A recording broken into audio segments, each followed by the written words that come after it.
मात्र कुछ सेकंड्स के नवजात बच्चों को दफन करने के लिए बेरहम दाई जंगल की ओर चल पड़ी। दाई को जंगल भेजने के बाद बड़ी रानी सहित अन्य रानियों ने अपने घिनौने षड्यंत्र के तहत कुछ ईंट और पत्थर के टुकड़ों को हमारी माँ के पास रख दिया। दूसरी तरफ जब दाई हमें जंगल में लेकर आई और दफन करने के लिए जमीन खोदने लगी, तभी आकाश मार्ग से महाराज इंद्रदेव की कुछ अप्सराएं वन भ्रमण के लिए आ रही थी। जब उनकी दृष्टि हम पर पड़ी तो उन्हें हम पर दया आ गई। उन्होंने हमें उठा लिया और अपनी शक्तियों से बहुत जोर की आंधी चला दी। धूल मिट्टी उड़ने के कारण दाई हमें खोजती रह गई। हमारे नहीं मिलने पर महल में जाकर उसने महारानी के डर से झूठ बोल दिया कि उसने हमें मारकर जमीन के अंदर दबा दिया है। दाई के वहां से जाने के बाद अप्सराओं ने मेरे 6 भाइयों को बांस में बदल दिया और मुझे चंपा के फूल का पौधा बना दिया। बस उन्हीं की कृपा से हमें सभी बातें याद हैं और हम सभी को पहचान कर उनके अनुसार अपना व्यवहार कर पा रहे हैं और मानव की आवाज में बोल पा रहे हैं। सारी बातें जान राजा सहित वहां मौजूद सभी लोग हैरान थे। रानी राजलक्ष्मी की आंखों से तो अश्रु रुकने का नाम ही नहीं ले रहे थे।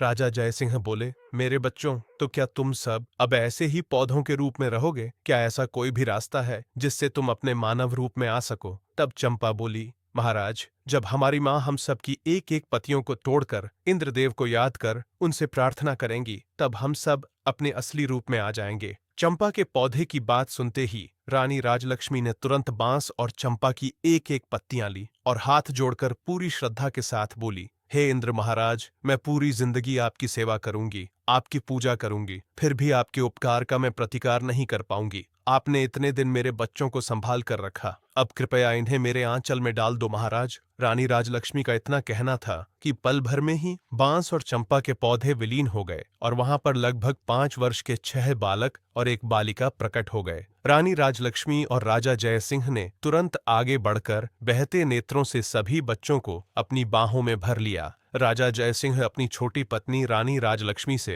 हाथ जोड़कर माफी मांगता है। वहां उपस्थित सभी राज दरबार व गांव के लोग स्तब्ध खड़े ये पूरा दृश्य देख रहे थे। सबकी आंखें नम थीं, शिवाय बड़ी रानियों के। ये सब देखकर उनके पैरों नीचे से तो जैसे धरती खत्म हो गई थी। राजा जयसिंह अपने सिपाहियों को आदेश देता है, पकड़ लो इन दुष्ट औरतों को और फांसी पर लटका दो। ये दुराचारिणी तो मानवता के नाम पर कलंक है। राजा की ये बात सुन रानी राजलक्ष्मी कहती है, महाराज, आज मेरे लिए मेरी जिंदगी का सबसे बड़ा दिन है। आज इतने बड़े खुशी के मौके पर मैं किसी के लिए इतना काला दिन नहीं लाना चाहती। मेरा आपसे अनुरोध है, आप इन सबको क्षमा कर दीजिए। राजा बोला, रानी, आपका हृदय बहुत विशाल है, पर इनके गुनाह को देखते हुए इन्हें क्षमादान तो नहीं दिया जा सकता, किंतु आपके अनुरोध पर मैं इन दुराचारिणियों को आजीवन कारावास की